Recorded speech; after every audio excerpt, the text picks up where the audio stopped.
Hello everyone, welcome to exam quest. मेरा नाम है Anish Mohan, former excise inspector. और आज के लेक्चर में हम occupational safety, health and working conditions code को कवर करेंगे। इसकी पीडीएफ आपको हमारे टेलीग्राम चैनल पे मिल जाएगी, जिसका यूज़र नेम एग्ज़ाम क्वेस्ट 247 है। वीडियो को लाइक करें, कोई भी डाउट आता है उसको आप कमेंट में पूछ सकते हैं, और चैनल को सब्सक्राइब करें। लेक्चर को एंड तक ज़रूर देखें। मैं आपको बताऊंगा इसको याद करने का क्या तरीका है, कैसे आप इसके अंदर एक इजी तरीके से फ्लो चार्ट बना सकते हैं, जो कि आपका 2 से 3 पेज के अंदर पूरे के पूरे कोड को कवर कर लेगा। और आपको फिर एग्ज़ाम के टाइम पे 15 से 20 मिनट के अंदर आप इसको पूरी तरह से रिवाइज़ कर सकते हैं। तो वीडियो को पूरा अच्छे से देखें। थोड़ा सा आप फ्लो चार्ट किस तरह से बन रहा है, किस तरह से उसको मैंने एक हेडिंग दे के बाइफरकेट किया है, आप उस तरह से अपने हैंड रिटन नोट्स अगर तैयार करेंगे तो बहुत ही ईजी हो जाएगा। बाकी आपको इसकी जो पीडीएफ है, पूरे के पूरे जो भी रेलेवेंट प्रोविजंस हैं, वो मैं आपको टेलीग्राम चैनल पे ज़रूर प्रोवाइड करूँगा। तो इसके नोट्स देखने से पहले हम अपने पुरानी क्लासेस के फॉर्मेट पे ही चलेंगे, जहाँ पे हम पहले जो भी इम्पॉर्टेंट चीज़ें हैं उनको एक सिंप्लीफाइड तरीके में याद करने की कोशिश करेंगे। उसके बाद हम अपने इन नोट्स में से जो भी पॉइंट्स रह जाएंगे उनको एक बारी देखेंगे। तो इस कोड के अंदर हम सबसे पहले देखते हैं कुछ इंपॉर्टेंट डेफिनेशंस, कि कौन सी चीज़ें कॉन्ट्रैक्ट लेबर, कौन से लेबर कॉन्ट्रैक्ट लेबर कहलाए जाएंगे, कौन सी इस्टेब्लिशमेंट के ऊपर ये जो कोड है ये अप्लाई होगा। तो इसके अंदर हमें जो सबसे इंपॉर्टेंट डेफिनेशंस हैं, एक डेफिनेशन है एम्प्लॉय की, कि एम्प्लॉय की डेफिनेशन के अंदर कौन कौन आएगा। दूसरी डेफिनेशन देखेंगे हम स्टेब्लिशमेंट की और फैक्ट्री की। ये कोड किन स्टैब्लिशमेंट के ऊपर लगेगा, किन फैक्ट्रीज के ऊपर लगेगा, वो इस डेफिनेशन से क्लियर होगा। एम्प्लॉयज़ की डेफिनेशन के अंदर हमें जो याद करना है वो ये कि इसके अंदर 3 तरह के लोग आते हैं। पहला कॉन्ट्रैक्टर, जो भी कॉन्ट्रैक्ट पे लेबर आई है, कॉन्ट्रैक्ट लेबर, वो एम्प्लॉय की डेफिनेशन में आएगा। इस कॉन्ट्रैक्ट लेबर की ही डेफिनेशन के अंदर हमने इंटर स्टेट माइग्रेंट वर्कर्स को भी इंक्लूड कर दिया है। इंटर स्टेट माइग्रेंट वर्कर्स वो होते हैं जो, मान लीजिए अगर कोई यूपी का है लेकिन दिल्ली में आके काम कर रहा है, तो उसको हम इंटर स्टेट माइग्रेंट वर्कर कहते हैं। अब यहाँ पे एक कन्फ्यूजन ये आएगी कि ऐसे तो अगर आपका ईपीएफओ क्लियर हो जाता है और आप रहते हैं, मान लीजिए आप मुंबई में रहने वाले हैं, लेकिन आपको पोस्टिंग मिलती है चेन्नई में, तो क्या आप भी एक इंटरस्टेट माइग्रेंट वर्कर कहलाए जाएंगे? नहीं, आप उस डेफिनेशन में नहीं आते हैं। इंटरस्टेट माइग्रेंट वर्कर्स वो होते हैं जिनकी सैलरी लेस देन 18,000 होती है, जो अपने दूसरे वेलफेयर जो प्रोविजंस हैं, जैसे एक परमानेंट एम्प्लॉय को जो जो प्रोविजंस मिलते हैं, जो जो वेलफेयर मेजर्स मिलते हैं, वो सारे मेजर्स इनको नहीं मिलते। इनकी सैलरी भी काफ़ी कम होती है। ये इंटरस्टेट माइग्रेंट वर्कर्स कहलाए जाते हैं। तो आप इंटरस्टेट माइग्रेंट वर्कर्स की डेफिनेशन में नहीं आएंगे। दूसरी डेफिनेशन जो एम्प्लॉय की डेफिनेशन में आते हैं वो हैं, ये हमने पिछली क्लास में भी देखा था, वर्किंग जर्नलिस्ट। वर्किंग जर्नलिस्ट, तो अभी तक जर्नलिस्ट की डेफिनेशन के अंदर सिर्फ वो आते थे जो टीवी और प्रिंट मीडिया में काम कर रहे हैं, लेकिन अब इसकी स्कोप को इंक्रीज़ करके इसके अंदर कोई भी किसी भी तरह से जर्नलिज्म कर रहा है वो वर्किंग जर्नलिस्ट की डेफिनेशन में आ जाएगा। तो अगर आप रेडियो पे कर रहे हैं, या फिर आप थ्रू यूट्यूब कर रहे हैं, या कोई और डिजिटल मीडियम है जिसके थ्रू कर रहे हैं, तो आपको हम वर्किंग जर्नलिस्ट की डेफिनेशन में डालेंगे, और उनके ऊपर भी ये जो कोड है ये कोड अप्लाई होगा। तीसरी डेफिनेशन जो हमें देखनी है वो है सेल्स एम्प्लॉयज़ की। तो जिन भी एम्प्लॉयज़ को सेल्स के लिए रखा जाता है, जो डोर टू डोर जाके सेल्स कर रहे हैं, वो भी एम्प्लॉय की डेफिनेशन में आएगा। तो ये कोड के अंदर जितने भी प्रोविजंस बनेंगे, इसके अंदर कुछ ना कुछ वेलफेयर को लेके बात हो रही होगी, कि कैसे वेलफेयर करना है, उनकी सेफ्टी कैसे इंश्योर करनी है, उनको कुछ फैसिलिटीज़ देनी है, वो फैसिलिटीज़ क्या होंगी। ये सारी चीज़ें जो हैं इन एम्प्लॉयज़ के ऊपर लगेंगी। इन एम्प्लॉयज़ को ये सारी चीज़ें जो ये कोड प्रोवाइड करता है ये देनी होगी। दूसरी इंपॉर्टेंट डेफिनेशन जो हमें देखनी है वो ये कि ये किन किन स्टैब्लिशमेंट को लगेगा। मान लीजिए आपकी एक किराने की दुकान है जिसके अंदर आपने एक लेबर को हायर कर रखा है, क्या आपको भी ये सारी चीज़ें माननी पड़ेंगी? तो उसका आंसर है नहीं। ये लगेगा कुछ ऐसी इस्टेब्लिशमेंट्स के ऊपर जहाँ पे जो वर्कर्स हैं वो मोर देन 10 है। अगर तुम्हारी इस्टेब्लिशमेंट चाहे वो कैसी भी हो, आप शू के ट्रेडिंग करते हो, या फिर आप शू की मैन्युफैक्चरिंग करते हो, या आप ऑयल फील्ड में काम करते हैं, या कोई भी चीज़ है, कैसी भी स्टैब्लिशमेंट है, अगर 10 से ज़्यादा वर्कर हैं तो उनके ऊपर वाली कोड अप्लाई होगा। फैक्ट्रीज की डेफिनेशन के अंदर दो पार्ट में देखेंगे। फैक्ट्रीज की डेफिनेशन को दो तरह से डिफाइन किया है, एक रजिस्ट्रेशन के लिए और एक बाकी सारी चीज़ों के लिए, बाकी सारे प्रोविजंस के लिए। तो रजिस्ट्रेशन का जो प्रोविजन है उसमें वो कहते हैं कि अगर किसी फैक्ट्री के अंदर 10 से ज़्यादा वर्कर हैं तो उसको रजिस्टर कराना पड़ेगा। और बाकी सारी चीज़ों के लिए फैक्ट्री की डेफिनेशन क्या है? फैक्ट्री की डेफिनेशन में आ जाएगा ऐसी कोई भी इस्टेब्लिशमेंट जहाँ पे 20 या 20 से ज़्यादा वर्कर काम कर रहे हैं, अगर वहाँ पे पावर अवेलेबल है। अगर वहाँ पे पावर है तो 20 वर्कर्स का क्राइटेरिया है, अगर वहाँ पे पावर नहीं है तो 40 वर्कर्स का क्राइटेरिया है।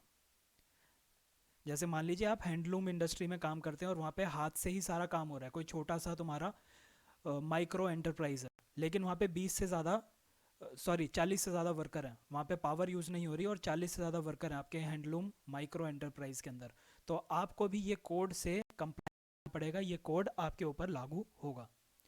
तो ये सबसे इंपॉर्टेंट डेफिनेशन है, और भी डेफिनेशन है पर ये हमारे एग्जाम पॉइंट ऑफ व्यू से इंपॉर्टेंट है। अगला देखेंगे हम कि इसके प्रोविजंस क्या क्या हैं। तो देखिए, आप कोई भी अपनी स्टेब्लिशमेंट लगाते हैं या फैक्ट्री लगाते हैं तो आपको पहले उसकी रजिस्ट्रेशन करानी होती है कि हमने फैक्ट्री लगा लिया, हम रजिस्टर कर रहे हैं और अब हम इस जो आपने कोड बनाया है, कोड ऑन ऑक्यूपेशनल सेफ्टी, इससे अब हम कंप्लाई करेंगे। तो पहले आप रजिस्टर कराते हैं, कोई भी इंडस्ट्री लग रही है, आपको कुछ लाइसेंस लेने होते हैं, लाइसेंस बहुत सारे लाइसेंस होते हैं, वो लेने होते हैं कि हम यहाँ पे ये इतनी इलेक्ट्रिसिटी यूज़ करेंगे, इतने वर्कर्स को हम कर रहे हैं, तो इसका एक लाइसेंस आपको मिलता है। फिर आप अपना काम करते जाते हैं और एक पॉइंट आता है जब आपको अपनी इंडस्ट्री को क्लोज करना पड़ता है, क्लोजर। तो ये इंडस्ट्री की आप एक तरह से लाइफ साइकिल कह सकते हैं। तो इस वाले पीरियड के अंदर यहाँ से लेके यहाँ तक इंडस्ट्री काम कर रही है। तो रजिस्ट्रेशन का प्रोविज़न क्या कहता है? रजिस्ट्रेशन का प्रोविज़न ये कहता है कि 60 दिनों के अंदर आपको अपने इस्टेब्लिशमेंट को रजिस्टर कराना है। ये जो कोड आया है हमारा, इस कोड के अंदर 60 दिन का टाइम है रजिस्टर कराने का। लाइसेंस के लिए वो कहता है, लाइसेंस हमने दो तरह के रखे हैं, एक है कॉमन लाइसेंस और दूसरा लाइसेंस है सिंगल लाइसेंस। कॉमन लाइसेंस क्या कहता है? मान लीजिए आपने एक इंडस्ट्री लगाई आज, वो इंडस्ट्री सही से काम कर रही है और अब आप चाहते हैं कि हम डाइवर्सिफाई करें अपने काम को। तो पहले आपने लगाई थी फैक्ट्री, फैक्ट्री लगाने के बाद आप कह रहे हैं कि हमारे शूज़ मैन्युफैक्चर तो हो गए, अब मैं इसी को ही होलसेल पे बेचूंगा अभी।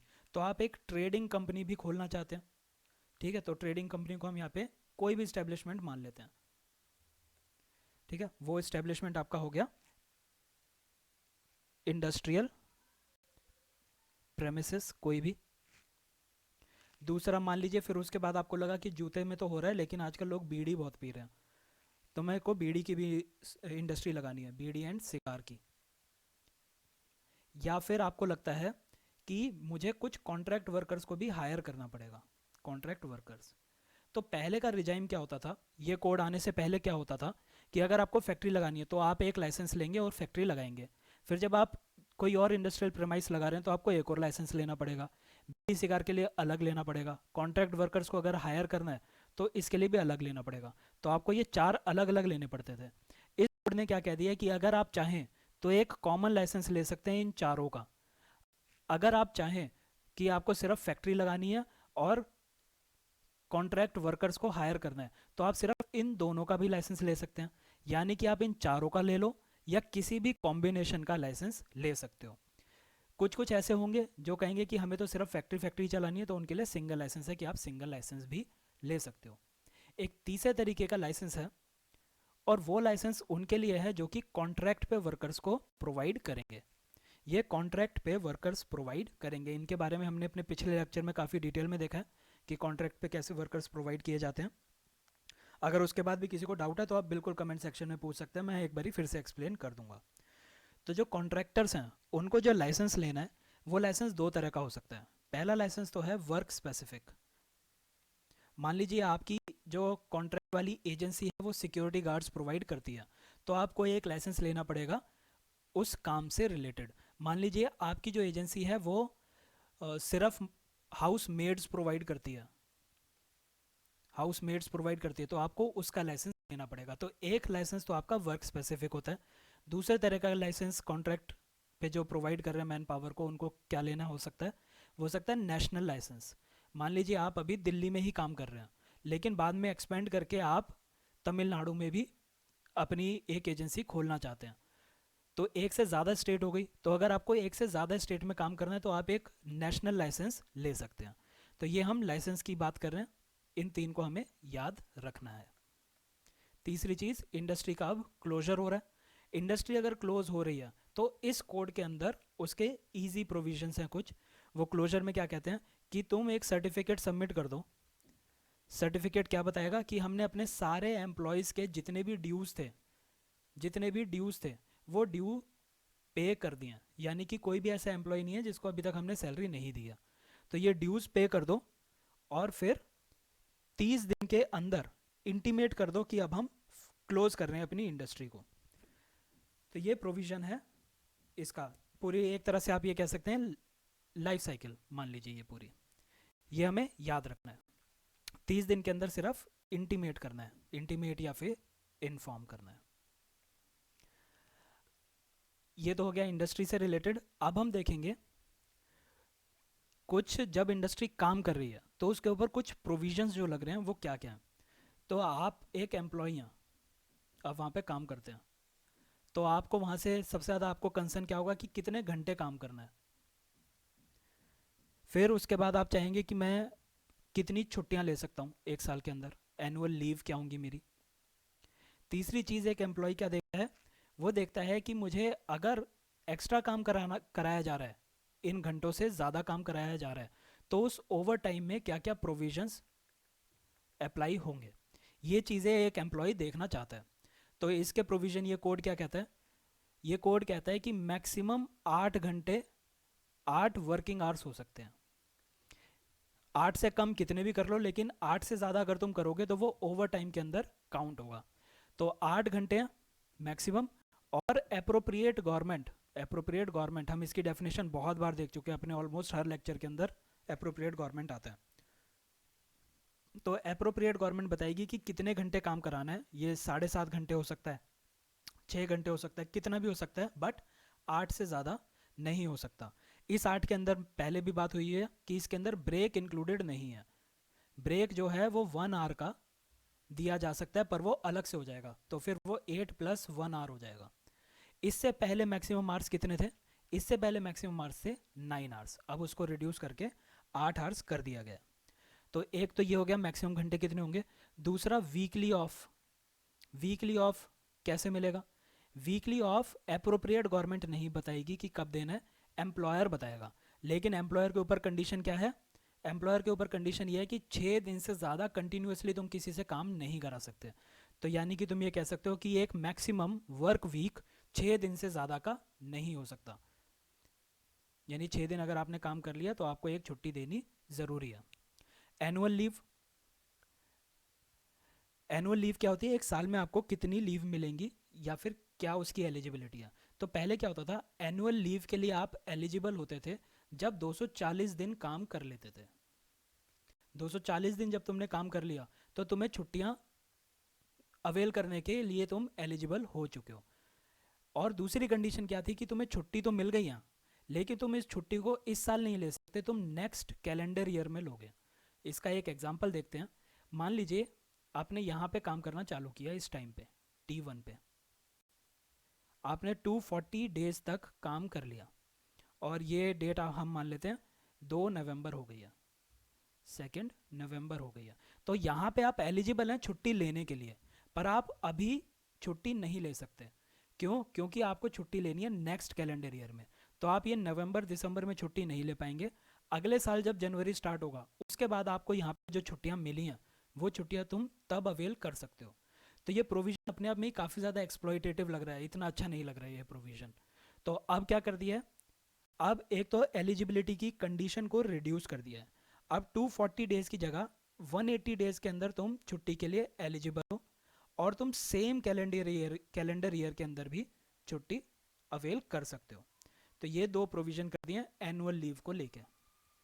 ओवर टाइम के प्रोविजंस के बारे में क्या कहता है, ओवर टाइम के प्रोविज़न को कहता है कि जो अप्रोप्रिएट गवर्नमेंट है एप्रोप्रिएट गवर्नमेंट प्रोविजन बना देगा कि ओवर टाइम को कैसे रेगुलेट किया जाए। साथ ही ओवर टाइम अगर किसी से कराना है तो उसकी कंसेंट के बिना ओवर टाइम नहीं करा सकते, तो कंसेंट लेना ज़रूरी है। ये प्रोविज़न कर दिए हैं। आर्स कितने घंटे काम कराना है, 8 घंटे काम कराना है, लगातार 6 दिन से ज़्यादा काम नहीं करा सकते, और अप्रोप्रिएट गवर्नमेंट जो है उसके प्रोविज़न बना देगी। फिर एनुअल लीव तुम 180 दिन के बाद एलिजिबल हो, सेम कैलेंडर ईयर में ले सकते हो। 240 वाली कंडीशन हटा दिया और नेक्स्ट कैलेंडर ईयर वाली भी हटा दिया। ओवर टाइम अप्रोप्रिएट गवर्नमेंट बनाएगी, और ओवर टाइम कराना है तो आपको अपने एम्प्लॉय से कंसेंट, उसकी रजामंदी लेनी पड़ेगी। बिना कंसेंट के आप उससे ओवर टाइम नहीं करा सकते। अब हम नेक्स्ट प्रोविजन जो देखेंगे वो प्रोविजन है कुछ स्पेशल वर्कर्स के लिए, या फिर आप ये कह दीजिए कि वर्कर्स को यहाँ पे याद करने के लिए मैंने एक फ्लो चार्ट सा बनाऊंगा। इन वर्कर्स के लिए कुछ कुछ स्पेशल कंडीशंस की गई हैं, कुछ स्पेशल अरेंजमेंट की गई हैं ताकि इनके जो सेफ्टी है, इनकी जो हेल्थ है वो सब मेंटेन रहे। तो वो वर्कर्स कौन कौन से हैं? पहले तो विमेन, विमेन के लिए कुछ प्रोविज़न किए गए हैं। फिर प्रोविज़न किए जाएंगे कॉन्ट्रैक्ट लेबर के लिए, जो कि लेबर हमने कॉन्ट्रैक्ट पे हायर किया। प्रोविज़न होंगे इंटर स्टेट माइग्रेंट वर्कर्स के लिए। Inter state migrant workers already हम कॉन्ट्रैक्ट लेबर की डेफिनेशन में इंक्लूड कर चुके हैं, पर इनके लिए कुछ अलग से भी सेफगार्ड, कुछ अलग से भी प्रोविज़न बनाए गए हैं। फिर हम प्रोविज़न देखेंगे ऑडियो विजुअल इंडस्ट्री के अंदर, ऑडियो विजुअल इंडस्ट्री के अंदर जो लोग काम कर रहे हैं उनके बारे में बात करेंगे। लास्ट हम देखेंगे ट्रांसजेंडर वर्कर्स के बारे में, ट्रांसजेंडर वर्कर। तो इनके बारे में कुछ कुछ स्पेशल है जो हमें याद करना है, और ये बहुत ही इंपॉर्टेंट है हमारे एग्जाम के लिए।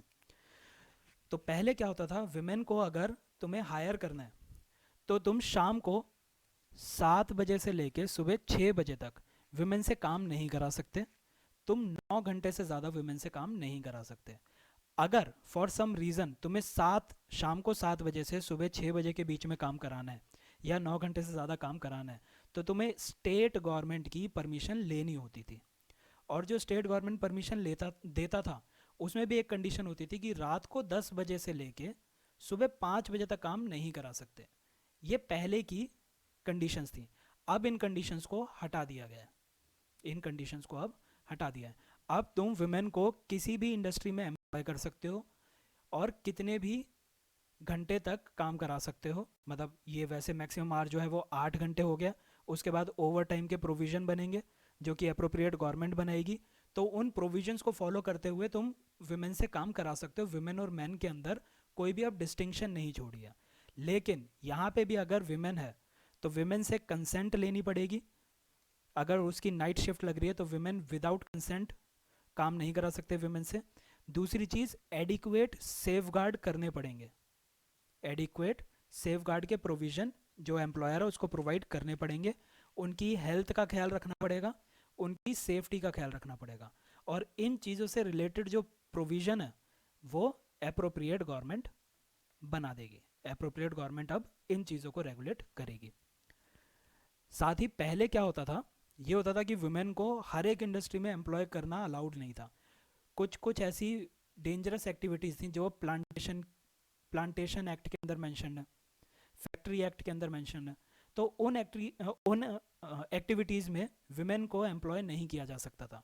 लेकिन जब से ये कोड बन गया है, इस कोड के बाद ये वाली कंडीशन भी हटा दी गई है। तो अब विमेन को किसी भी एम्प्लॉयमेंट के अंदर एम्प्लॉय किया जा सकता है, और मेल्स और फीमेल्स के बीच में कोई भी डिफरेंस नहीं रहा है। बस एक ये डिफरेंस है कि फीमेल्स से कंसेंट लेनी है और ये एक्स्ट्रा सेफगार्ड्स प्रोवाइड करने हैं। कॉन्ट्रैक्ट लेबर की बात करें अगर, तो कॉन्ट्रैक्ट लेबर के प्रोविजन किन किन स्टैब्लिशमेंट के ऊपर लगेंगे, हमें ये याद करना है किन किन स्टैब्लिशमेंट के ऊपर कॉन्ट्रैक्ट लेबर के प्रोविजन लगेंगे। तो जो भी establishment more than 50 contract labours को हायर कर रही है उसके ऊपर ये प्रोविजन लगेंगे। या फिर कोई भी कॉन्ट्रैक्टर या कोई भी agency more than 50 contract labours को प्रोवाइड कर रहा है उसके ऊपर ये लगेंगे। ये जो 50 वाली कंडीशन है इसके अंदर क्या है कि पिछले 12 महीनों में अगर एक भी दिन 50 कॉन्ट्रैक्ट लेबर थे तो तुम्हें प्रोविजन मानने पड़ेंगे। दूसरा प्रोविजन क्या किया है कॉन्ट्रैक्ट लेबर के लिए, वो समझने से पहले आप एक ये चीज़ देखिए, कोई भी कंपनी है, मान लीजिए आपकी एक कंपनी है, इस कंपनी को हम, ये कंपनी है, ये इसके अंदर हमें बनानी है मेडिसिन, हम इसके अंदर वैक्सीन बना रहे हैं मान लीजिए कोविड की। तो क्या होता है, यहाँ पे कुछ एम्प्लॉयज़ तो परमानेंट होंगे, परमानेंट एम्प्लॉयज़, या फिर कुछ काम ऐसे होंगे जो कि हमेशा चलते रहते हैं, जैसे मशीन को ऑपरेट करना, मशीन ऑपरेट करनी है तो हमेशा इसके अंदर एम्प्लॉय होगा जो मशीन को ऑपरेट करेगा। रिकॉर्ड्स मेंटेन करना, उसके लिए भी एम्प्लॉय हमेशा चाहिए होगा। ये उस फैक्ट्री की आप मान लीजिए कोर एक्टिविटीज़ हैं। इन एक्टिविटीज़ को ऐसा नहीं है कि सिर्फ 2 महीने के लिए हो रही हैं उसके बाद नहीं होंगी। फिर किसी वजह से इनकी प्रोडक्शन इंक्रीज़ करनी है तो इन्हें कुछ एक्स्ट्रा वर्कर्स को हायर करना है। पर ये जो प्रोडक्शन इंक्रीज़ करनी है ये मान लीजिए सिर्फ 2 महीने के लिए, या फिर 3 साल के लिए, 3 महीने के लिए, मतलब ऐसे ही कुछ पीरियड के लिए है। ये कोर एक्टिविटी नहीं है।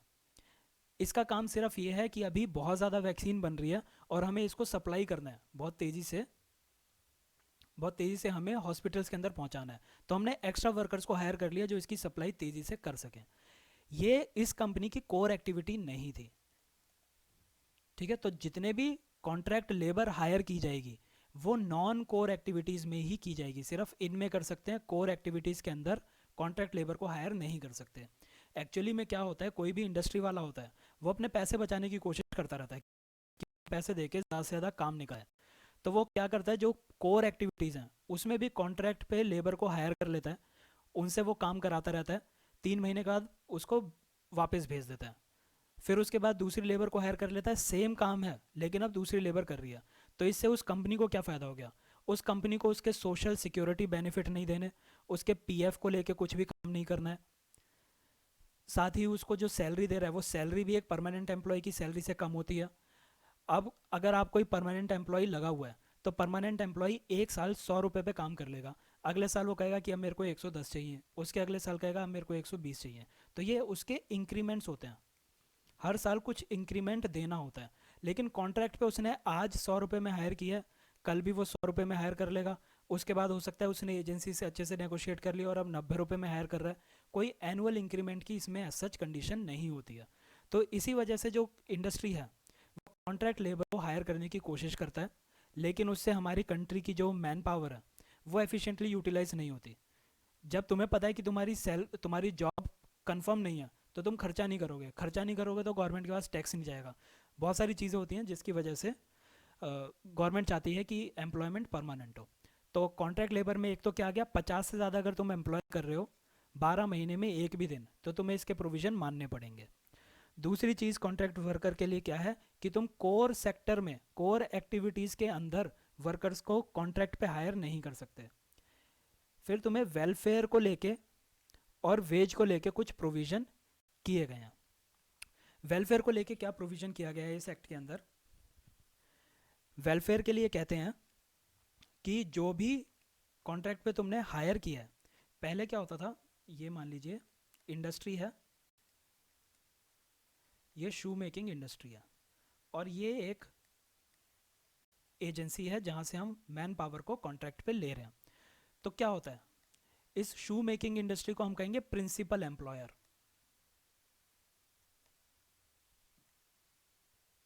और ये तुम्हारा कॉन्ट्रैक्टर है जहाँ से हम मैन पावर को खरीद रहे हैं या फिर हायर कर रहे हैं कुछ देर के लिए। तो पहले क्या होता था, जो भी वेलफेयर को लेके प्रोविजंस थे, जो भी वेलफेयर को लेके रिक्वायरमेंट थी, उसकी प्राइमरी रिस्पॉन्सिबिलिटी थी कॉन्ट्रैक्टर की। कॉन्ट्रैक्टर को उनके वेलफेयर के लिए काम करना होता था। अगर कॉन्ट्रैक्टर नहीं करेगा तो सेकेंडरी रिस्पॉन्सिबिलिटी थी इस प्रिंसिपल एम्प्लॉयर की, यानी कि अगर कॉन्ट्रैक्टर उनका वेलफेयर नहीं कर रहा है तो प्रिंसिपल एम्प्लॉयर को उनका वेलफेयर करना पड़ेगा। तो एक तरह से प्रिंसिपल एम्प्लॉयर की कोई रिस्पॉन्सिबिलिटी बचती नहीं है, वो सब कुछ इसके ऊपर थोप देता है। लेकिन अब इस कोड के आने के बाद क्या कह दिया है कि जो प्राइमरी रिस्पॉन्सिबिलिटी है वो प्रिंसिपल एम्प्लॉयर की है, इसी को ही उनके वेलफेयर के लिए सारा काम करना पड़ेगा और ये कॉन्ट्रैक्टर से कोई पैसे नहीं ले सकता उस वेलफेयर को करने के लिए। दूसरी चीज़ होती थी वेज की। वेज में जैसे हमने पिछली क्लास में भी देखा, तो ये जो प्रिंसिपल एम्प्लॉयर है इसने अपने 2 वर्कर्स को यहाँ पे काम करने के लिए भेज दिया।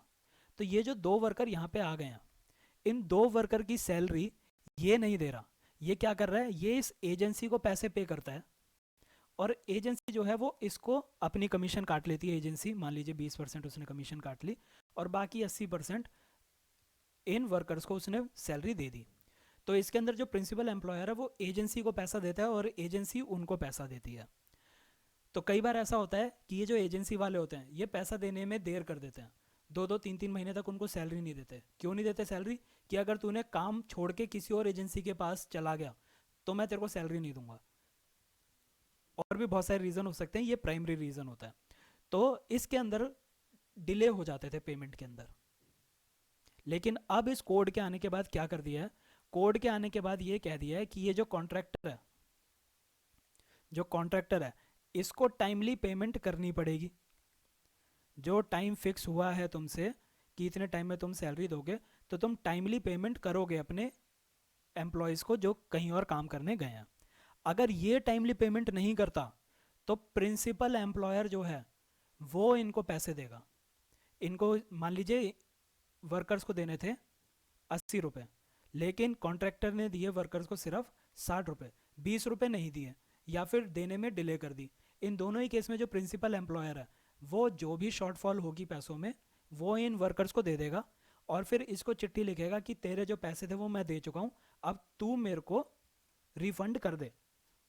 तो जो इसने पे किए हैं, जो प्रिंसिपल एम्प्लॉयर है वो इससे पैसे वापस ले लेगा। तो अब एक तरह से क्या हो गया, जो भी कॉन्ट्रैक्ट पे हायर हुआ है उसको टाइमली पेमेंट मिल जाएगी और साथ ही जो वेलफेयर की प्राइमरी रिस्पॉन्सिबिलिटी है वो भी प्रिंसिपल एम्प्लॉयर के ऊपर डाल दी गई है। तो अब जो प्रिंसिपल एम्प्लॉयर है वो उनका वेलफेयर भी करेगा। तो ये कॉन्ट्रैक्ट के लिए हमें याद करना है, कॉन्ट्रैक्ट लेबर के लिए क्या क्या प्रोविजन हुआ है। 50 की कट ऑफ आप याद रखिए कि अगर 50 से ज़्यादा पिछले 12 महीनों में एक भी दिन 50 से ज़्यादा कॉन्ट्रैक्ट पे थे तो उनको ये कंडीशंस माननी पड़ेंगी। तुमने अगर पिछले साल में 49 ही किया तो ये कंडीशन तुम्हारे लिए नहीं है। अब देखते हैं इंटर स्टेट माइग्रेंट वर्कर। तो पहली चीज़ तो आपने देखी होगी, कोरोना के टाइम पे बहुत सारे लोग वॉक करके अपने घर जा रहे थे, काफ़ी लोगों की डेथ हो गई। फिर गवर्नमेंट ने एक रिप्लाई दिया था कि हमारे पास कोई डेटा नहीं है कि कितने लोगों की डेथ हुई, कितने इंटर स्टेट माइग्रेंट वर्कर्स थे, कितनों की डेथ हो गई, हमारे पास डेटा नहीं है। तो अब जो प्रोविज़न कर दिया है वो प्रोविज़न क्या कहता है कि इनकी रजिस्ट्रेशन होगी। कौन करेगा इनकी रजिस्ट्रेशन? सेंट्रल गवर्नमेंट या फिर स्टेट गवर्नमेंट इनकी रजिस्ट्रेशन करेगा। रजिस्ट्रेशन का प्रोसेस क्या होगा, ये सेंट्रल या स्टेट गवर्नमेंट एक पोर्टल बनाएंगे, एक साइट बनाएंगे। उस साइट के ऊपर इंटर स्टेट माइग्रेंट वर्कर जाएगा और अपने आधार कार्ड के साथ अपने आप को सेल्फ सर्टिफाई कर देगा कि मैं एक माइग्रेंट वर्कर हूँ और मुझे रजिस्टर कर लिया जाए, तो वो रजिस्टर हो जाएगा। तो ये रजिस्ट्रेशन का प्रोसेस कर दिया है इंटर स्टेट माइग्रेंट वर्कर्स के लिए। और प्रोविज़न क्या किए गए हैं इनके लिए? और प्रोविज़न इनके लिए क्या किए हैं? दूसरा प्रोविज़न क्या है, एक तो डेफिनेशन हम ऑलरेडी देख चुके हैं, हर कोई इंटर स्टेट माइग्रेंट वर्कर नहीं होगा। अगर सैलरी उसकी 18,000 से कम है तो ही वो इंटर स्टेट माइग्रेंट वर्कर होगा। फिर जितने भी इंटर स्टेट माइग्रेंट वर्कर होंगे उनको सारी वेलफेयर प्रोविज़न प्रोवाइड करना पड़ेगा। ये जो वेलफेयर प्रोविज़न है ये प्रोविडेंट फंड से भी हो सकता है और बाकी चीज़ों से, इंश्योरेंस से रिलेटेड भी हो सकता है। तो ईएसआई एक्ट के अंदर कुछ मेजर्स थे, ईपीएफ एक्ट के अंदर कुछ मेजर्स थे, जिनको हम अपने अगले लेक्चर के अंदर, जो कि कोड ऑन सोशल सिक्योरिटी होगा, कोड ऑन सोशल सिक्योरिटी के अंदर देखेंगे कि क्या क्या इनके लिए वेलफेयर एक्टिविटी करनी अब ज़रूरी हो गई है। तो अब इनके ऊपर ये वेलफेयर एक्टिविटीज़ करना ज़रूरी है। तो आईएसएम के लिए भी एक सेफगार्ड हो गया। आईएसएम मतलब इंटर स्टेट माइग्रेंट वर्कर्स। दूसरी चीज़ क्या होगी, अब ये भी हम पहले देख चुके कि कोई यूपी में रहता था, 18,000 से कम सैलरी है और वो आके यहाँ पे दिल्ली में काम कर रहा है। लेकिन जो पीडीएस है, पीडीएस तो उसका यूपी वाला ही है, उसको राशन पीडीएस जो है यूपी वाला ही, जो फेयर प्राइस शॉप थी वहीं से उसको राशन मिलेगा। तो अब उसका क्या कर दिया, पीडीएस की पोर्टेबिलिटी कर दिया कि अब तुम चाहो तो यहाँ पे राशन ले लो, चाहो तो यहाँ पे राशन ले लो, वो कंडीशन हटा दी गई है। दूसरा, कुछ वर्कर्स ऐसे होते हैं जो कि बिल्डिंग या फिर कंस्ट्रक्शन साइट्स पे काम कर रहे होते हैं। तो ये जो बिल्डिंग और कंस्ट्रक्शन साइट पे काम कर रहे हैं इनके वेलफेयर के लिए भी अप्रोप्रिएट गवर्नमेंट स्कीम बनाएगी और इनको फंड अलॉट करेगी। उसके लिए एक सेस लगाया जाएगा। सेस का नाम है building and other construction workers cess. तो इस सेस से बिल्डिंग एंड कंस्ट्रक्शन वर्कर्स वालों के लिए भी कुछ वेलफेयर स्कीम्स बनाई जाएंगी। ऑडियो विजुअल के अंदर हमें क्या देखना है, ऑडियो विजुअल के अंदर हमें सिर्फ ये देखना है कि इसकी अब डेफिनेशन क्या कर दी गई है। ऑडियो विजुअल इंडस्ट्री में डेफिनेशन को थोड़ा सा वाइड कर दिया है। अब इस पहले जो डेफिनेशन थी वो सिने एक्ट देता था, तो वो डेफिनेशन काफ़ी नैरो थी। अब डेफिनेशन को काफ़ी वाइड कर दिया है। अब उसके अंदर कौन कौन इंक्लूड हो गया, कोई भी जो एनिमेशन कर रहा है या एडवर्टीजमेंट में इन्वॉल्व है, ये भी अब इसके अंदर आ जाएंगे ऑडियो विजुअल इंडस्ट्री के अंदर। तो इसकी वाइड डेफिनेशन क्या कर दिया कि कोई भी जो भी ऑडियो विजुअल प्रोडक्शन से रिलेटेड है, जिसको हम आर्टिस्ट कह सकते हैं, वो सब के सब अब ऑडियो विजुअल के अंदर आएंगे। ट्रांसजेंडर के लिए क्या कर दिया है, ट्रांसजेंडर की कुछ अपनी रिक्वायरमेंट होती हैं, तो उनके लिए प्रोविज़न ये कर दिया है कि इनको सेपरेट बेदिंग प्लेस मिलेगा। अगर इंडस्ट्री के अंदर तुम्हें बेदिंग प्लेस प्रोवाइड करना है, मान लीजिए कुछ इंडस्ट्री ऐसी होती हैं जो धूल मिट्टी से काम करती हैं, जिसके बाद वर्कर को नहाना ज़रूरी होता है, तो बेदिंग स्पेस सेपरेट होगा ट्रांसजेंडर्स के लिए।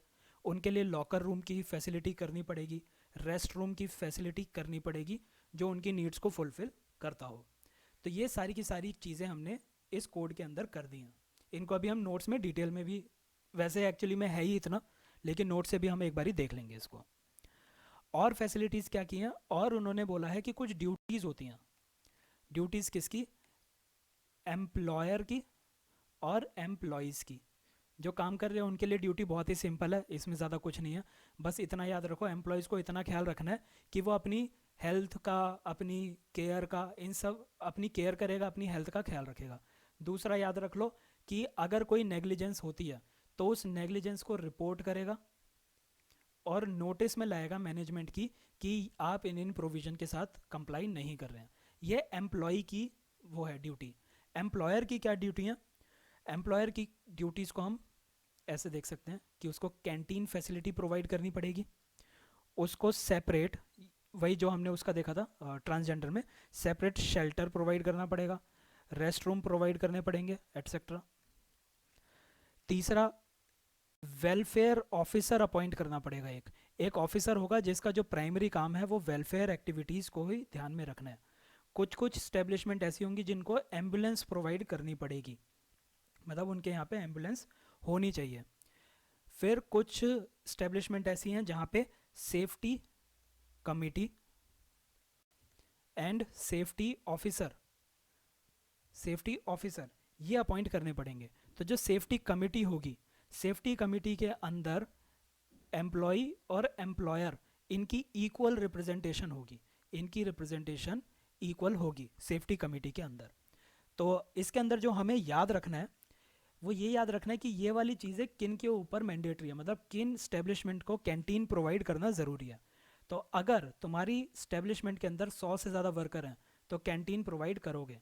सेपरेट शेल्टर, रेस्ट रूम, ये चीज़ें तुम्हें प्रोवाइड करनी है अगर तुम्हारे यहाँ 50 से ज़्यादा वर्कर हैं। वेलफेयर ऑफिसर किन स्टैब्लिशमेंट को प्रोवाइड करना है, जहाँ पे भी 250 से ज़्यादा वर्कर हैं वहाँ पे वेलफेयर ऑफिसर्स प्रोवाइड करना पड़ेगा। एम्बुलेंस फैसिलिटी कहाँ पे देनी है, जहाँ पे 500 से ज़्यादा वर्कर हैं वहाँ पे एम्बुलेंस फैसिलिटी प्रोवाइड करनी पड़ेगी। अब आता है प्रोविजन इस सेफ्टी कमेटी का, कि ये सेफ्टी कमेटी और सेफ्टी ऑफिसर कहाँ पे होगा। तो उसके लिए इन्होंने 4 कैटेगरी बनाई है जिनके यहाँ पे सेफ्टी कमेटी और सेफ्टी ऑफिसर को अपॉइंट करना बहुत ज़रूरी है। पहला, अगर तुम्हारे यहाँ पे जो वर्कर्स हैं वो 500 से ज़्यादा हैं तो तुम्हें सेफ्टी कमेटी और सेफ्टी ऑफिसर को अपॉइंट करना पड़ेगा। अगर तुम हज़ार्डुअस इंडस्ट्री में काम कर रहे हो और तुम्हारे वर्कर्स प्लस तुम्हारे वर्कर जो हैं वो 250 से हैं, 250 या 250 से ज़्यादा हैं, तो तुम्हें सेफ्टी कमेटी सेफ्टी ऑफिसर करना है। अगर तुम building and other construction activities में इन्वॉल्व हो प्लस तुम्हारे यहाँ पे जो वर्कर्स हैं वो 250 या 250 से ज़्यादा हैं तो करना पड़ेगा। अगर तुम माइन में काम कर रहे हो, माइनिंग एक्टिविटी हो रही है, तो वहाँ पे थ्रेशोल्ड 100 वर्कर का है। तो अगर 500 हो गए तो फ़र्क नहीं पड़ता कैसी इंडस्ट्री है, तुम्हें ये सेफ्टी कमेटी सेफ्टी ऑफिसर बनाना पड़ेगा। हज़ार्डुअस इंडस्ट्री है तो 250 होते ही बनाना पड़ेगा। Building and other construction work है तो 250, माइन है तो 100। एक लास्ट ड्यूटी और है, ये एक कॉमन ड्यूटी है। ये कॉमन ड्यूटी क्या कहती है, बहुत बारी क्या होता है बिल्डिंग वर्कर जो है, कहीं पे मकान बन रहा होता है तो तुम देखते हो कि जो वर्कर है वो जहाँ मकान बन रहा है उसी के साइड में एक हट डाल लेते हैं और उस हट में रहने लग जाते हैं।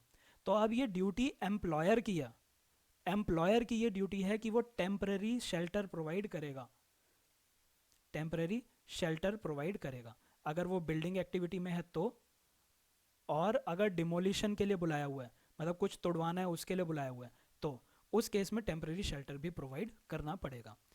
ये हमारा जो सबसे इंपॉर्टेंट पॉइंट्स थे वो थे। एक लास्ट इंपॉर्टेंट पॉइंट जो रह गया,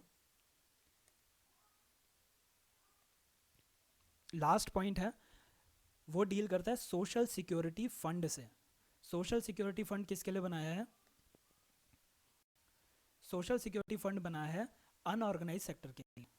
ये सोशल सिक्योरिटी फंड जो है, इसके अंदर मान लीजिए कुछ पेनल्टी लगी है, किसी एम्प्लॉयर को पेनल्टी लगी है, पेनल्टी में उसको पैसे देने, तो वो पैसा जमा होके कहीं जाएगा। साथ ही एम्प्लॉयर ने क्या कर लिया है, उसने आउट ऑफ कोर्ट सेटलमेंट कर लिया है, यानी कंपाउंडिंग। ये भी हम काफ़ी बार देख चुके हैं प्रीवियस एक्ट के अंदर। पेनल्टी लगी है या कंपाउंडिंग है, तो कंपाउंडिंग में भी पैसा होगा। तो ये दो, जो दोनों चीज़ें हैं, ये जाएंगी एक सोशल सिक्योरिटी फंड में। और ये सोशल सिक्योरिटी फंड जो है, ये अनऑर्गेनाइज्ड सेक्टर के वेलफेयर के लिए काम करेगा। ये हमारा पूरा एक्ट हो चुका है। अब हम इसकी माइन्यूट डिटेल्स को देखेंगे। याद करने के लिए भी मैं सजेस्ट करूंगा कि 3-4 पन्नों पे ऐसी आप एक 2-3 टेबल बना लें हर एक एक्ट के लिए। जो भी पॉइंट है उसको वहीं पे लिख लें। मेरे पास तो स्पेस कंस्ट्रेंट है जिसकी वजह से मैं कर नहीं पा रहा हूँ, पर आप इसको ऐसे ही करेंगे तो रिवीजन करने में बहुत ईजी हो जाएगा। अब एक्ट देख रहे हैं, इस कोड ने 13 लेजिस्लेशन को सब्ज्यूम कर लिया, जो आप एक बारी रीड कर सकते हैं। ऑब्जेक्टिव क्या था इसका? To consolidate and amend the laws. जो भी सेफ्टी, हेल्थ और वर्किंग कंडीशन से रिलेटेड हैं, उन लॉज को ये कंसोलिडेट करता है और अमेंड कर देता है। डेफिनेशन में एम्प्लॉय की डेफिनेशन में कौन आएगा? एम्प्लॉय की डेफिनेशन में जिसको भी हम वेज दे रहे हैं वो सब के सब एम्प्लॉय हैं, चाहे वो डायरेक्टली तुमने एम्प्लॉय कर रखे हो या कॉन्ट्रैक्टर के थ्रू कर रखे हो, वेज मिल रही है तो वो एक एम्प्लॉय हो जाएगा। लेकिन इस एम्प्लॉय की डेफिनेशन में कौन नहीं आएगा, वो बहुत इंपॉर्टेंट है इस एक्ट के लिए। जिसकी भी सैलरी 18,000 से ज़्यादा है, वो इसकी 18,000 से ज़्यादा है और वो सुपरवाइज करता है। ये जब हमने कोड ऑन वेजेस किया था तब भी हमने सेम चीज़ पढ़ी थी। 18,000 से ज़्यादा सैलरी है किसी सुपरवाइज़र की, तो उसको हम एम्प्लॉई इस कोड के लिए नहीं मानेंगे। इस कोड के लिए वो वर्कर नहीं है, सॉरी एम्प्लॉय तो है लेकिन वो वर्कर नहीं है। एक चीज़ याद रखिए, ये जितने भी हम कोड कर रहे हैं इसके अंदर ये ध्यान रखना है कि ज़्यादातर जो सेफगार्ड चाहिए होते हैं वो उनको चाहिए होते हैं कि वल्नरेबल हैं, जो अपना ख्याल खुद नहीं रख पा रहे, जिनकी सैलरी कम है। तो इसीलिए ये सैलरी का थ्रेशोल्ड है। तो अगर किसी सुपरवाइज़र को इससे ज़्यादा मिल रहे हैं तो उसको हम वर्कर नहीं मानेंगे, और उसको ये जो बेनिफिट इतने सारे हमने देखे, वो बेनिफिट के लिए वो एलिजिबल नहीं है, क्योंकि वो खुद ही, कैंटीन नहीं है तो वो बाहर जाके भी खा सकता है, उसका अपना हो सकता है कैबिन मिला हो जहाँ पे उसको रेस्ट रूम की फैसिलिटी मिल रही है, तो उनके लिए ये सारी चीज़ें मायने ज़्यादा नहीं रखती। लेकिन जो बाकी वर्कर्स हैं जिनकी सैलरी इससे कम है उनके लिए बहुत इंपॉर्टेंट है। तो ये सारी चीज़ें आएंगी। कोई भी आदमी जो स्किल्ड हो, अनस्किल्ड हो, मैनुअल काम कर रहा हो, मैनेजरियल काम कर रहा हो, वो सब के सब एम्प्लॉई हैं। लेकिन अगर सैलरी 18,000 से ज़्यादा हो गई तो वो वर्कर नहीं है, एम्प्लॉय तो रहेगा लेकिन वर्कर नहीं रहेगा। वर्किंग जर्नलिस्ट इंक्लूड कर चुके हैं, देख चुका। सेल्स प्रमोशन के लिए किसी को हायर किया था वो भी इसके अंदर आ जाएगा। ये एक मैंडेटरी चीज़ कर दी है, ये हम पहले भी देख चुके हैं कोड ऑन वेजेस के अंदर, कि जो भी एम्प्लॉयर होगा उसको एक अपॉइंटमेंट लेटर रिटर्न फॉर्म में देना होगा अपने हर एक एम्प्लॉय को। सेंट्रल गवर्नमेंट जो है वो रूल बना सकती है इनकी हेल्थ, सेफ्टी और वर्किंग कंडीशंस को इम्प्रूव करने के लिए, सेंट्रल गवर्नमेंट। कॉन्ट्रैक्ट लेबर हम देख चुके हैं, जो भी कॉन्ट्रैक्टर के थ्रू हायर करते हैं उसको कॉन्ट्रैक्ट लेबर कहते हैं। इसकी डेफिनेशन के अंदर हम इंटरस्टेट माइग्रेंट वर्कर्स को भी रखेंगे। कॉन्ट्रैक्ट लेबर की डेफिनेशन से किसको हटाएंगे? मान लीजिए ये एक एजेंसी है, ये एजेंसी का काम सिर्फ ये है कि मैं मैन पावर सप्लाई करता हूँ। अगर किसी को सिक्योरिटी गार्ड चाहिए, मेड चाहिए, तो मैं अपने यहाँ से एक आदमी को भेज दूंगा, वो वहाँ पे काम करेगा और वापस आ जाएगा। तो ये तो इसके पास कॉन्ट्रैक्टर हैं। तो मान लीजिए कोई आदमी आया जिसके पास जॉब नहीं है, वो इस एजेंसी के पास जाएगा और कहेगा कि मुझे अपने पास रजिस्टर कर लो, जैसे ही काम आएगा मुझे काम भेज देना, मुझे बदले में तुम 80% दे देना, 20% कमीशन रख लेना। इस तरह से ये एजेंसीज काम करती हैं, कॉन्ट्रैक्टर्स जो होते हैं। तो ये तो उसका, ये इस एजेंसी का कोई परमानेंट एम्प्लॉय नहीं है, लेकिन इसी एजेंसी के अंदर कुछ परमानेंट एम्प्लॉय भी होंगे। रेगुलर सैलरी पे जो एम्प्लॉय रखे होंगे वो कौन होंगे? जो भी यहाँ का रिकॉर्ड मेंटेन कर रहा होगा। कोई तो आदमी होगा जो यहाँ पे टेलीफोन ऑपरेट करता होगा, ये आदमी कॉन्ट्रैक्ट पे नहीं है, ये इसी एजेंसी का परमानेंट वर्कर है। ये जो आदमी है ये तो सिर्फ इसके पास रजिस्टर करा रहे हैं कि कहीं काम आए तो हमें भेज देना, बदले में हमसे कमीशन ले लेना। लेकिन ये जो लोग हैं ये इस एजेंसी के पास परमानेंटली काम कर रहे हैं, तो ये भी कॉन्ट्रैक्ट लेबर की डेफिनेशन के अंदर नहीं आएंगे। तो जो भी कॉन्ट्रैक्टर है जिसने किसी को भी परमानेंट बेसिस पे हायर किया है, पीरियोडिक इंक्रीमेंट देता है, सोशल सिक्योरिटी या कोई और वेलफेयर बेनिफिट देता है, वो कॉन्ट्रैक्टर नहीं कहलाए, कॉन्ट्रैक्ट वर्कर्स नहीं कहलाए जाएंगे। कॉन्ट्रैक्टर कौन होता है? कॉन्ट्रैक्टर वो होता है जो किसी भी, मान लीजिए एक एजेंसी है उसके अंदर कोई छोटी सी एक्टिविटी आई थी, तो इस एजेंसी ने ये फैक्ट्री है, XYZ इंडस्ट्री है और ये एक एजेंसी है, तो इस इंडस्ट्री को कोई टेम्परेरी काम कराना है तो वो यहाँ से हायर करा लेगा, कुछ लोगों को बुला लेगा और वो यहाँ पे आके काम करेंगे। तो ये जो एजेंसी है ये टेम्परेरी टाइम के लिए कुछ स्पेशलाइज्ड एक्टिविटी प्रोवाइड कर रही है इनको यहाँ पर। तो वो जो जो भी एजेंसी इस काम में लगी होगी उसको कहा जाएगा कॉन्ट्रैक्टर। तो ये जो कॉन्ट्रैक्टर है वो एक रिजल्ट प्रोड्यूस करने के लिए किसी दूसरी स्टैब्लिशमेंट में काम करते हैं। अगर कोई सिर्फ सामान उनको प्रोवाइड कर रहा है तो वो कॉन्ट्रैक्टर की डेफिनेशन में नहीं आएगा। मैन पावर प्रोवाइड होनी चाहिए, यानी कि क्या सप्लाई करना चाहिए, ह्यूमन रिसोर्स की सप्लाई अगर है तो फिर वो कॉन्ट्रैक्टर की डेफिनेशन में आएगा। हेड ऑफ डिपार्टमेंट इतना इंपॉर्टेंट नहीं है, तो जो भी मैनेजर होगा, जो भी तुम्हारे कंपनी के मैनेजमेंट रोल में होगा, वो सब के सब हेड ये कहलाए जाएंगे, हेड ऑफ डिपार्टमेंट कहलाए जाएंगे। ये हमारे लिए इंपॉर्टेंट नहीं है। फैक्ट्री इस्टेब्लिशमेंट हम देख चुके हैं, 10 या 10 से ज़्यादा वर्कर अगर हैं तो वो इस्टेब्लिशमेंट की डेफिनेशन में आएगा और उनको इस कोड से कंप्लाई करना पड़ेगा। फैक्ट्री की बात क्या कही थी, जहाँ पे 20 विद पावर और 40 विदाउट पावर, ठीक है, ये हो जाएंगे। लेकिन फैक्ट्री में अगर 10 हैं तो रजिस्ट्रेशन उसको करानी पड़ेगी। रजिस्ट्रेशन के लिए सिर्फ 10 की कंडीशन है, बाकी के लिए 20 और 40 की कंडीशन है। यहीं पे वही लिखा है। स्टैब्लिशमेंट की डेफिनेशन के अंदर अब हमने आईटी से रिलेटेड जो इस्टेब्लिशमेंट होते हैं उनको भी इंक्लूड कर दिया है इसके अंदर। वही सेम चीज़ है, एक बार रीड कर लेना। ऑक्यूपायर ज़्यादा इंपॉर्टेंट नहीं है। वेजेस के अंदर ये 3 चीज़ें आती हैं, ऑलरेडी हम पिछले लेक्चर में देख चुके हैं। ये 3 चीज़ें मिला के वेज बनेगी।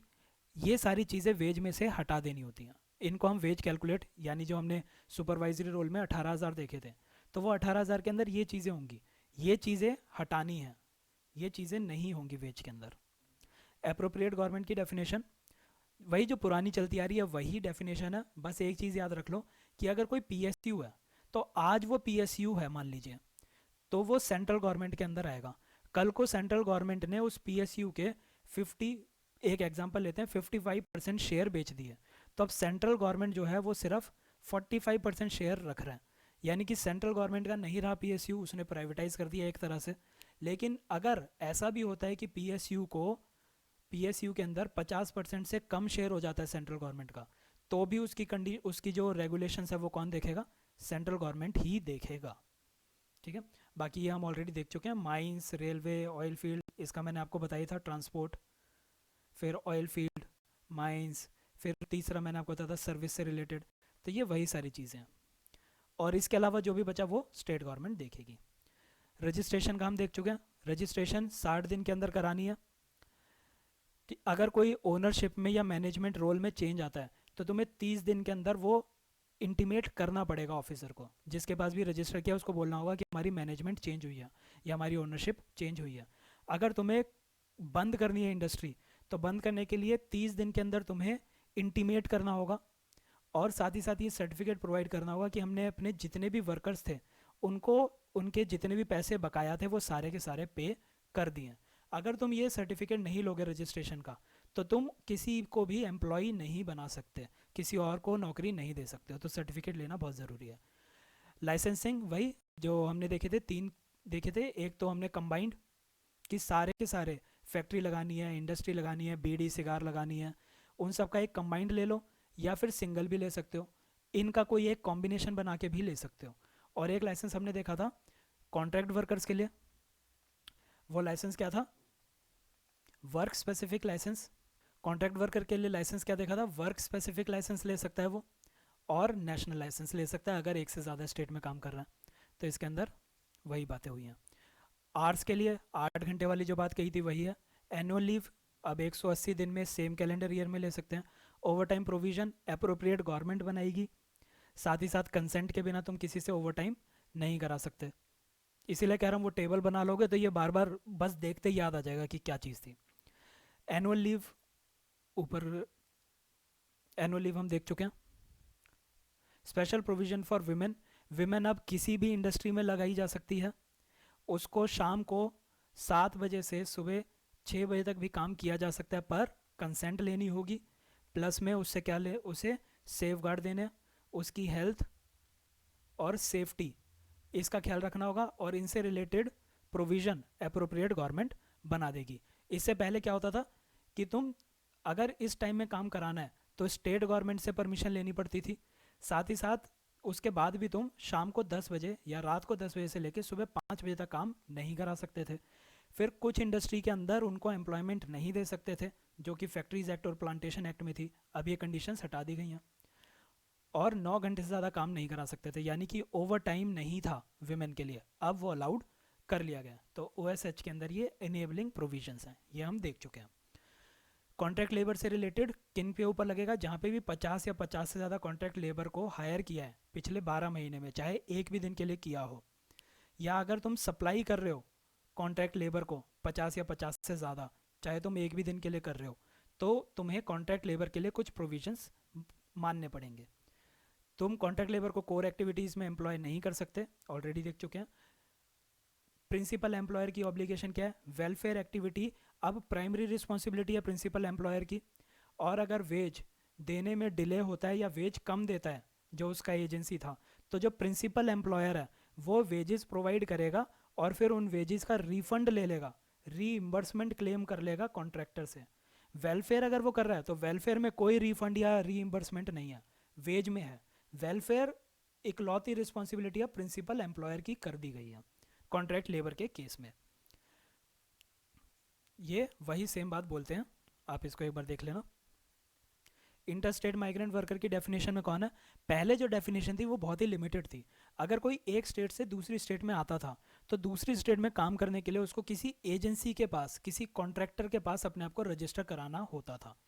अगर वो रजिस्टर कराता था तो ही उसको इंटरस्टेट माइग्रेंट वर्कर कहते थे।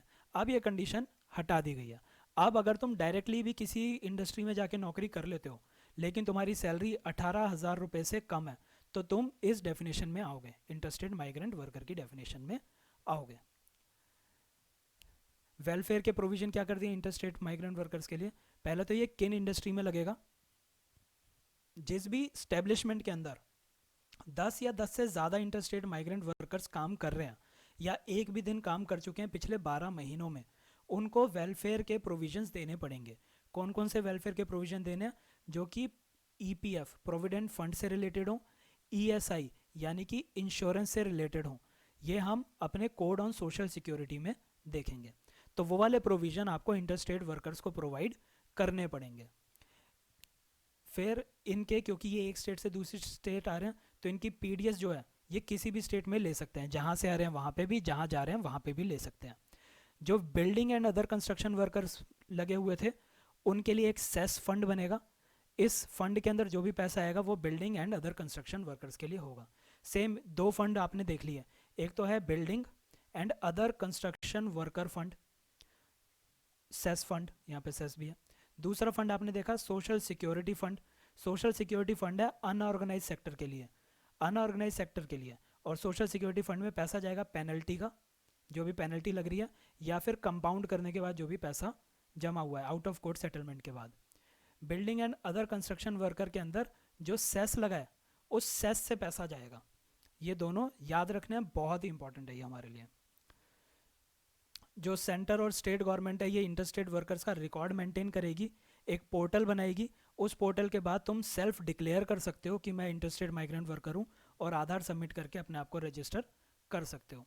ऑडियो विजुअल इंडस्ट्री के अंदर अब सिर्फ सिने वर्कर नहीं आएंगे, जो फिल्मों में काम कर रहे हैं वही नहीं आएंगे। इसकी डेफिनेशन को अब वाइड कर दिया है।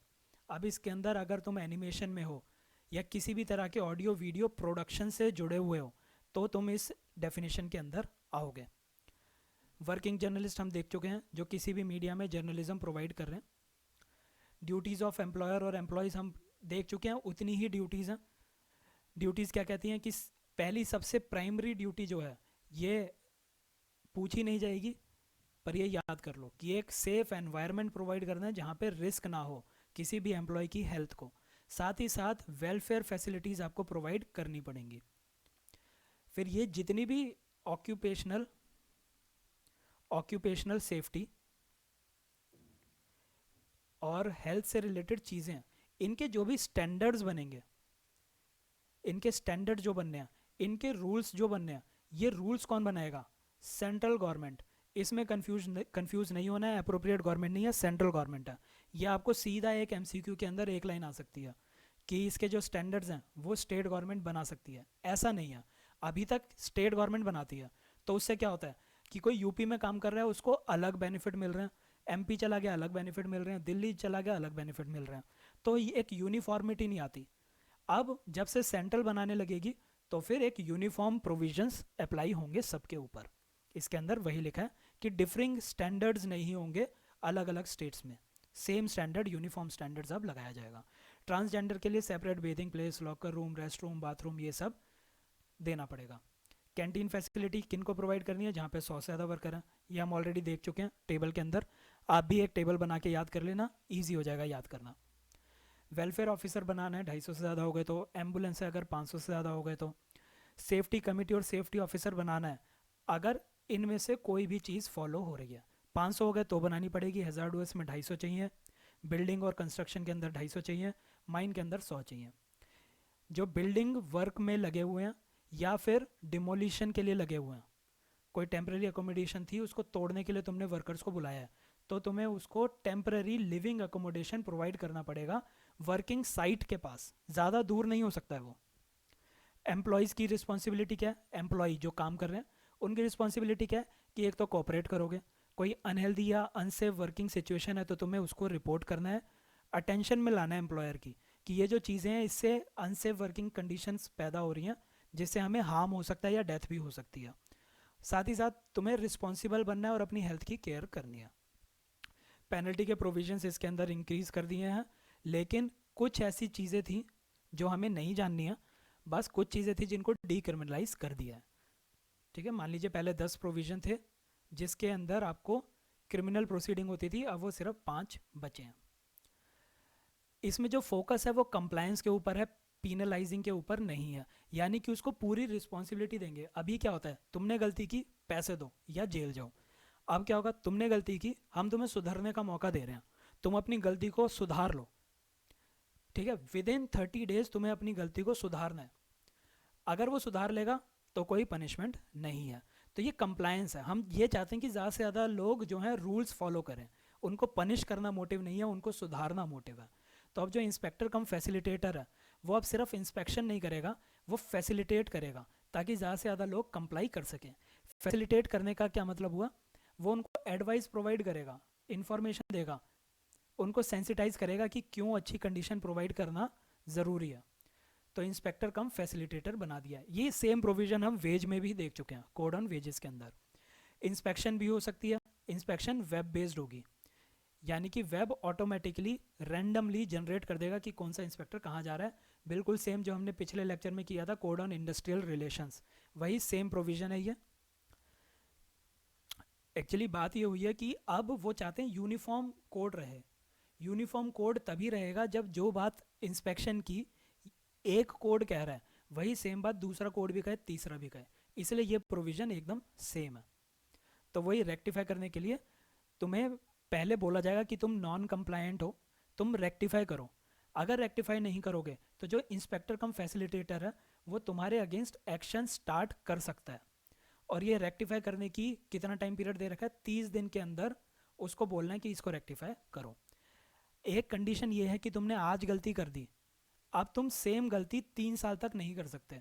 अगर 3 साल के बीच में तुमने दोबारा से वही सेम गलती या उसके जैसी ही गलती को कर दिया तो तुम्हारे पास रेक्टिफाई करने का कोई ऑप्शन नहीं है, अब तुम्हें फाइन, पेनल्टी या फिर जेल जो भी होता है वो जाना पड़ेगा। कंपाउंडिंग होता है कि कोर्ट के बाहर सेटलमेंट कर लो। ये एम्प्लॉय है, ये एम्प्लॉयर है, एम्प्लॉय को एम्प्लॉयर से दिक्कत है तो वो कोर्ट चला गया, कोर्ट के अंदर केस चल रहा है, एम्प्लॉयर ने कहा कि यार वहाँ पे तो लाखों करोड़ों रुपए लग जाएंगे और 20-30 साल तक केस चलता रहेगा, तो एक काम कर, तू मुझे बता दे तुझे क्या चाहिए। वो कहेगा कि मेरे लिए तुम सेपरेट टॉयलेट बना दो। तो वो कहेगा ठीक है मैं सेपरेट टॉयलेट बना देता हूँ। तो वो सेपरेट टॉयलेट बना देगा। लेकिन इसने जो केस किया था, मान लीजिए उस केस की, अगर वो केस इसके फेवर में आ जाता, इसके हक में आ जाता, तो मान लीजिए उसकी पेनल्टी थी 10,000 रुपये। तो अब इस एम्प्लॉयर को इसके 50% यानी कि 5,000 रुपये एक सोशल सिक्योरिटी फंड में जमा कराने होंगे अप्रोप्रिएट गवर्नमेंट के पास। ये social security fund unorganised sector की वेलफेयर के लिए काम आएगा। तो ये 50% किस केस में है? जिस केस में सिर्फ फाइन या पेनल्टी थी।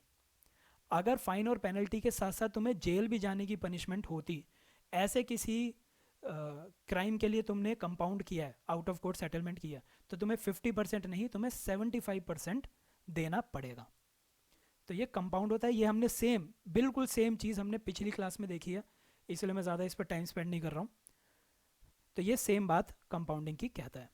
इसमें भी वही 3 साल की कंडीशन है, दोबारा से रिपीट नहीं कर सकते सिमिलर ऑफेंस। अब जो एम्प्लॉयर है उसको रजिस्टर मेंटेन करना होगा, रिकॉर्ड मेंटेन करना होगा अपने एम्प्लॉयज़ का, जो वो इलेक्ट्रॉनिकली कर सकता है। वेज स्लिप अभी तक पेपर फॉर्म में दी जाती थी और पेपर फॉर्म की वेज स्लिप को ही रिकॉग्नाइज करते थे। अब क्या कह दिया है कि अगर तुम इलेक्ट्रॉनिक फॉर्म में भी वेज स्लिप दे रहे हो तो उसको भी रिकॉग्नाइज किया जाएगा। सोशल सिक्योरिटी फंड हम देख चुके हैं। इसके अंदर ये याद कर लो कि ये एक्ट था जिस एक्ट के अंदर ये सोशल सिक्योरिटी फंड पहले बना था।